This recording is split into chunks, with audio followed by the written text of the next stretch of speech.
कर्तव्य भावना से भारतीयार जी के योगदान को जन जन तक पहुंचाने के लिए हो सके उतना प्रयास किया है।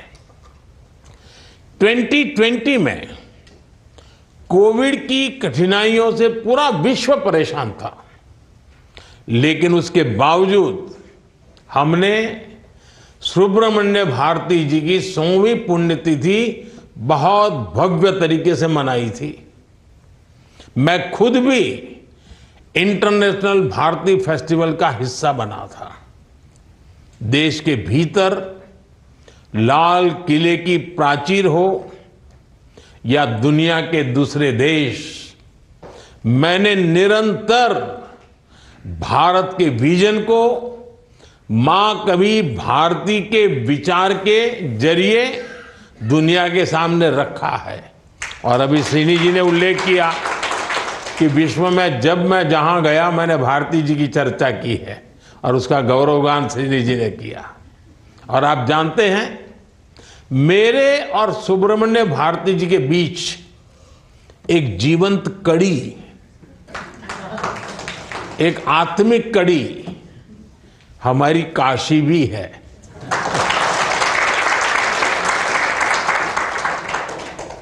मेरी काशी से उनका रिश्ता, काशी में बिताया गया उनका समय, ये काशी की विरासत का एक हिस्सा बन चुका है। वो काशी में ज्ञान प्राप्त करने आए और वहीं के होकर रह गए। उनके परिवार के कई सदस्य आज भी काशी में रहते हैं और मेरा सौभाग्य है, मेरा उनसे संपर्क है। ऐसा कहा जाता है कि अपनी शानदार मूछें रखने की प्रेरणा भी भारतीयार को काशी में रहते हुए मिली थी। भारतीयार ने अपनी बहुत सी रचनाएं गंगा के तट पर काशी में रहते हुए लिखी थी।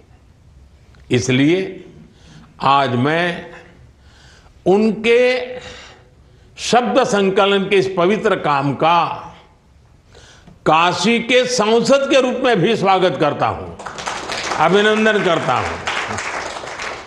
ये हमारी सरकार का सौभाग्य है कि महाकवि भारतीयार के योगदान को समर्पित एक चेयर की स्थापना बीएचयू में की गई है।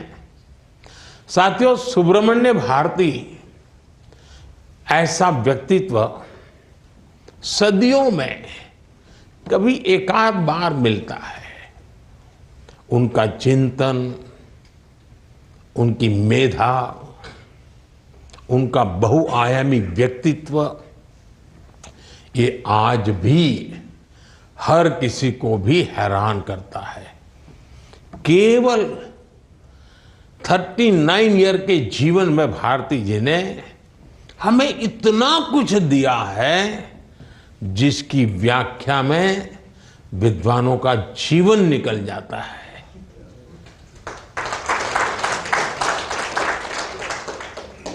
थर्टी 39 ईयर और उनको काम करते करते 60 साल गए।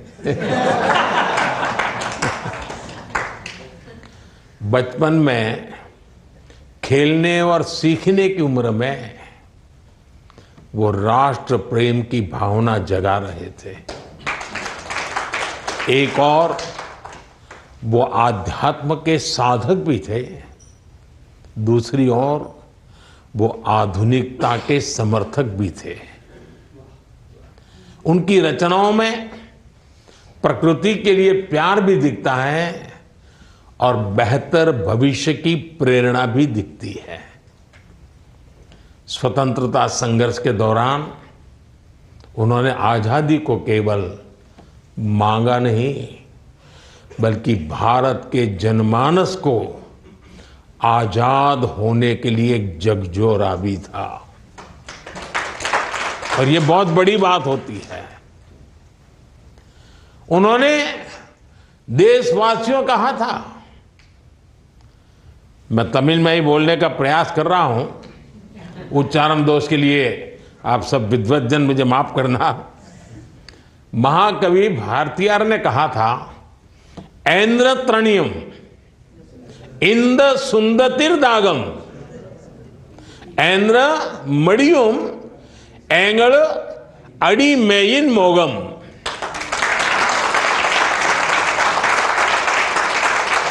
यानी आजादी की ये प्यास कब बुझेगी, गुलामी से हमारा ये मोह कब खत्म होगा। यानी उस समय एक वर्ग था जिनको गुलामी का भी मोह था, उनको डांटते थे, गुलामी का ये मोह कब खत्म होगा। ये आह्वान वही व्यक्ति कर सकता है जिसके भीतर आत्म अवलोकन का साहस भी हो और जीतने का विश्वास भी हो। और यही भारतीयार की विशेषता थी।